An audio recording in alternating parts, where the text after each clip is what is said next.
salut, je vous reviens aujourd'hui pour un nouvel update lecture. Je suis désolée, j'ai du mal à parler, je viens de tourner le book haul, je me rends compte que j'ai quand même vachement de mal à parler. Ça risque d'être un petit peu laborieux, donc vous me pardonnerez. Cette update lecture va être consacrée à des lectures que j'ai fait pendant le Pumpkin Autumn Challenge. Je vais vous y présenter 3 romans et un graphique, histoire quand même de pouvoir vous montrer un petit peu ce que j'ai lu niveau graphique, parce que ces derniers temps j'en ai quand même lu quelques-uns. On va commencer tout de suite avec Un palais d'épines et de roses, le tome 2 par Sarah J. Maas chez La Martinière Jeunesse Fiction. Alors c'est un tome 2, donc je ne vais pas m'étaler des siècles dessus, d'autant qu'Un palais d'épines et de roses, je pense que tout le monde sait de quoi ça parle. Vous le savez ou pas d'ailleurs, le premier tome avait été un petit peu laborieux. Les débuts du premier tome, les 140 premières pages du premier tome avaient été un peu laborieux puisque j'avais envie de claquer la tronche de fer. Bon, voilà, ce sont des choses qui arrivent. Après, c'est vrai que je m'étais bien plongée dans l'univers, même si il y avait quand même un personnage qui m'agaçait là-dedans, que l'on voit quand même beaucoup moins dans ce tome 2, et c'est bien, c'est très très bien.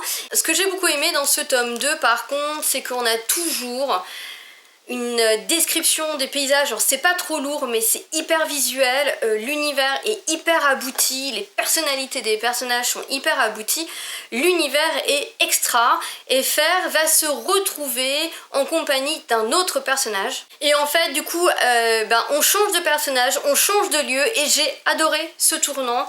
J'ai adoré les nouveaux lieux, j'ai adoré les nouveaux personnages, j'ai adoré les nouvelles aventures. Fer m'a beaucoup moins cassé les pieds que dans le tome 1. Je ne dis pas que j'aurais pas claqué la tronche une ou deux fois, mais par rapport au tome 1, franchement, elle a quand même bien progressé. J'avoue quand même que l'autrice a cette capacité à vous créer des personnages. Au final, vous vous attachez aux personnages auxquels elle a envie que vous vous attachiez. Et je trouve que ça, c'est pas mal. Il y a une sorte de petite manipulation du lecteur qui est plutôt bien foutue, puisque dans l'ensemble, oui, voilà, on a quand même un petit peu tendance à s'attacher. Je veux dire, au tome 1, elle a tendance à vous faire vous attacher à un personnage, même si avec moi, ça n'a pas trop marché, mais bon, voilà. Et en fait, au tome 2, ça va être un autre perso, et là par contre ça match beaucoup plus avec moi. Il faut pas... C'était certain, c'est le genre de personnalité qui me plaît beaucoup plus. Mais en tout cas, voilà, je vais pas m'étaler dessus 3 heures, mais il y a des retournements de situation auxquels on ne s'attend pas, il y a de l'action, je me suis vraiment pas ennuyée, j'étais plongée dans cet univers qui est visuel au possible. Bah oui, tout ce nouveau groupe de persos, j'ai complètement adoré. On retrouve aussi un peu plus les sœurs de Fer, etc. Non, franchement, on a Rhysand qui est hyper présent. Vraiment, vraiment, j'ai adoré. On a une autrice qui nous montre qu'il faut pas s'attacher aux apparences, etc. C'était quand même un très très bon tome. Et j'avoue que je lirai la suite avec grand plaisir. Ensuite, j'ai lu le premier tome de Alex Verus par Bénédicte Jacquat et paru aux éditions Anne Carrière. J'avais sélectionné ce roman à la base, outre la couverture que j'adorais, qui était quand même assez halloweenesque, pour l'originalité du thème et de la magie qu'utilisait Bénédicte Jacquat dans son histoire. Puisqu'ici on est dans un univers où il y a énormément de magiciens et de magies différentes, et Alex Verus n'est pas vraiment considéré comme un mage puissant, puisqu'il est capable de voir un faisceau d'avenir possible. Ça me plaisait bien, et en plus j'ai trouvé que l'auteur exploite extrêmement bien ce fait, parce que vous êtes dans un univers où vous avez des mages élémentaires qui donc peuvent influer sur les éléments et tout, des mages quand même super puissants. Et le mec, lui, il est pas capable de faire léviter un stylo, quoi. Mais du coup, il est capable de voir un faisceau de futur possible. Si dans sa tête, il se dit, tiens, si je fais ça, qu'est-ce qui va se passer ? Et en fin de compte, il s'en sert pour réussir à toujours se sortir de toutes les mauvaises situations, à savoir par où passer, à quel moment passer pour ne pas être prendre, quelle action avoir, quelle parole avoir, puisque voilà, en quelques secondes, il a tout un faisceau d'actions qui se passe dans sa tête. Après, ça doit quand même être assez traumatisant, puisque avec tout ce qui lui arrive dans le tome 1, le pauvre garçon, dans sa tête, il est mort quand même un paquet de fois. Je veux dire, il est un peu en danger, et ça doit être un petit peu traumatisant. En tout cas, ça a fait que je ne me suis pas ennuyée un quart de seconde, le perso est ultra attachant. Et du coup il se passe toujours des choses et j'ai trouvé que c'était une façon de traiter la magie, c'était un univers magique ma foi fort original. De plus j'ai beaucoup aimé la plume, je l'ai trouvé très sympa, d'autant plus qu'il y a ce petit truc d'écriture que j'aime beaucoup, c'est-à-dire que le personnage d'Alex Verus s'adresse directement à nous lecteurs. Avec moi c'est un truc qui fonctionne. En général, si j'aime bien le personnage, c'est vrai que ça crée un lien avec le personnage, c'est quelque chose qui fonctionne et j'ai beaucoup aimé la plume. Et puis cet univers qui est hyper original, qui est un petit peu déroutant au début, avec ce personnage que j'ai adoré, mais qui n'est pas, il n'y a pas trop de manichéisme. Je veux dire, le personnage, il a quand même sa part d'ombre. Et d'ailleurs, ce livre est beaucoup plus sombre que ce qu'on pourrait penser au premier abord, même si certains passages sont frais, sont drôles. Je me souviens notamment d'un passage avec une araignée. Oui, moi, arachnophobe, j'ai aimé ce passage, comme quoi tout arrive. Et du coup, c'est aussi ça que j'ai aimé, c'est que vous avez toujours un équilibre bien dosé ici, entre quelque chose de frais, humoristique, quelque chose de beaucoup plus sombre. Il arrive à être sur la balance, à transiter entre les deux, et du coup, pour moi, ça fait un très très bon premier tome, d'autant plus que c'est une série, mais en fait un peu à la mode urban fantasy, vous avez ici une enquête, une histoire, donc vous pouvez arrêter votre lecture au tome 1, je veux dire il n'y a pas de gros cliffhanger, donc on peut, voilà, c'est un truc qu'on peut lire et le jour où on n'a plus envie, on peut arrêter la saga, voilà, ça ne prête à pas à confusion, ce sera pas frustrant. Et du coup voilà, c'est pareil, c'est pas un livre dont j'entends tout le temps parler parce qu'il y a eu pas mal de tomes de sortie, je n'entends un peu parler mais je pensais qu'on entendrait plus parler et c'est bien dommage parce que j'ai trouvé que cette magie, c'est un petit peu déroutant, c'est pas mal, franchement c'est à découvrir. J'ai aussi lu le premier tome de Locke Lamora, écrit par Scott Lynch et paru aux éditions Brajlon. J'ai adoré. C'est une bricasse, c'est une putain de bricasse, écrit chez Brajlon, c'est écrit tout petit, il n'y a pas de marge. Et c'est vrai que quand vous vous lancez dans des livres comme ça chez Brajlon, des fois vous vous dites que ça va vous prendre une éternité, que ça va être super long, super chiant, etc. Mais en fait, je dois avouer que je l'ai quand même lu assez rapidement parce que j'ai été complètement conquise et par l'univers et par les personnages. J'avais vraiment l'impression de me retrouver avec un Arsène Lupin un peu déluré, le tout dans une Venise fantasmée, mais évidemment à une époque beaucoup plus médiévale.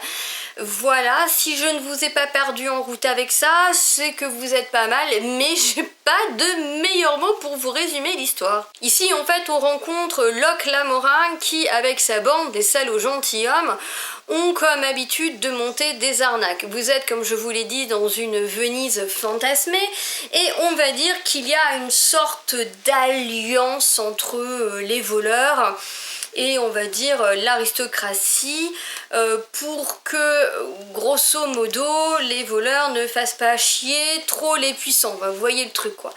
Sauf que Locke Lamora, il s'en fout un petit peu éperdument de toutes les lois et de tout ce qui va avec, et lui il est plutôt spécialisé dans l'arnaque aux gens riches. Et vraiment en mode Arsène Lupin, ils ont 3 millions de déguisements, ils jouent des rôles, ils apparaissent sous forme de personnages, ils trompent les gens, ils s'inventent une vie, enfin... J'ai trouvé ça aussi riche et divertissant et déroutant que Arsène Lupin, d'autant plus que vous avez tout ce côté un peu plus fantasy qui amène une petite touche d'originalité. J'ai vraiment adoré, c'est un roman qui présente énormément d'humour, les dialogues sont à mourir de rire parce que les personnages, ils sont très fouillés. Puisque vous avez toute une partie du récit qui est au présent et une partie du récit au passé, donc les chapitres sont entrecoupés et au fur et à mesure en fait vous découvrez la jeunesse de Locke Lamora et comment Locke Lamora est devenu Locke Lamora, salaud gentilhomme. Donc outre le fait que ça vous amène un dynamisme certain au récit, ça fait aussi que vous vous attachez d'autant plus aux personnages parce que vous avez connu leur galère gamin et que vous voyez à quel point aussi Locke Lamora était un personnage complètement à part et vous vous attachez énormément à toute la bande.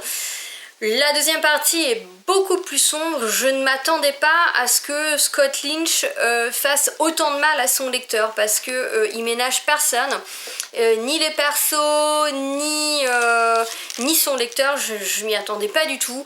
J'ai été bluffée par ce roman et à la fin, je vais pas dire qu'on peut s'arrêter au tome 1, il y a une fin. Il y a une fin, donc oui, voilà, vous pourriez vous arrêter au tome 1, mais honnêtement, ça donne vraiment tellement envie de lire la suite. En tout cas, c'est une série que je vous recommande vraiment si vous aimez le style. C'est de la fantasy, mais ce n'est pas de la fantasy avec de la magie, des choses comme ça. Ce n'est pas de la fantasy, ce n'est pas de l'heroic fantasy, c'est pas de la fantasy avec des grandes batailles. Vous imaginez vraiment un Arsène Lupin catapulté dans une espèce de Venise médiévale fantasmée, avec des trucs quand même un petit peu... c'est décapant et c'est hyper déroutant aussi parce que vous avez des trucs un petit peu what the fuck, mais moi j'ai vraiment beaucoup aimé. Et l'univers est très abouti et les persos sont très aboutis aussi, donc ça a été vraiment pour moi une excellente lecture. Ensuite j'ai lu dès le journal d'un non-mort, et d'ailleurs je crois que l'auteur a été en dédicace aux Utopiales, c'est dommage parce que je l'avais acheté juste avant. C'est une intégrale, je crois, de 2 ou 3 tomes où on rencontre ici un personnage, donc le comte D, vous vous remettez vite quand même qu'on parle vampire. Je veux dire, moi je l'ai compris avant de commencer la lecture. J'ai beaucoup aimé le dessin, c'est quelque chose qui m'a plu, je vous en ai montré des planches dans un book haul je crois. Et après, l'histoire est bien, après c'est quelque chose de très classique dans le monde du vampire, ça n'a pas révolutionné le genre, sauf la fin à laquelle je ne m'attendais pas parce que j'ai compris en fait que l'auteur vous mène un petit peu en bateau et je pensais avoir un peu démêlé les fils de l'intrigue, mais que nenni, je me suis fait mener royalement en bateau et je m'attendais pas à la fin, donc ça a été une bonne surprise et une bonne lecture. C'est de la bande dessinée, ça se lit très très vite, donc voilà, c'est autant développé que peut l'être une bande dessinée. C'est assez classique dans son genre, sauf je vous dis que la fin est quand même relativement surprenante. J'ai bien aimé, c'est une bonne lecture dans le genre vampire bande dessinée. Donc voilà les amis, j'en ai terminé avec cette update lecture, j'espère qu'il vous aura plu. N'hésitez pas à me dire en commentaire si vous avez lu certains de ces livres ou si vous avez envie de les découvrir. En attendant, je ne vais pas m'attarder plus longtemps et je vous souhaite à tous d'excellentes lectures, une bonne journée et je vous dis à bientôt. Bye!